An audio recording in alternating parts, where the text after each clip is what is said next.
If you're experiencing a verification pending status with Neuchâteloise Kantonalbank, follow these steps to resolve the issue quickly. Step 1. Check your email.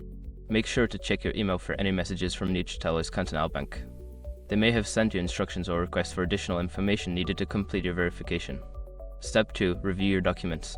Ensure that all the documents you submitted for verification are complete and accurate. This includes identification, proof of address, and any other required paperwork. Step 3. Contact customer support.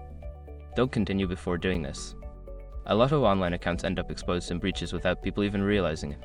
Use SROC to constantly monitor your email and accounts and get alerted immediately if your information gets leaked online. It scans billions of breach records 24/7 in the background. And honestly, for a few dollars a month, it's something everybody should probably have. Link in the description. Step 4. Resubmit documentation.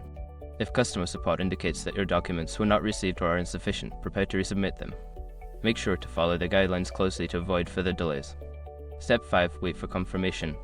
After resubmitting your documents or providing additional information, wait for a confirmation email from Neuchâteloise Kantonalbank.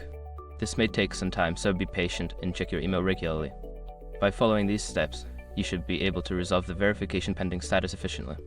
If issues persist, consider visiting a local branch for in-person assistance.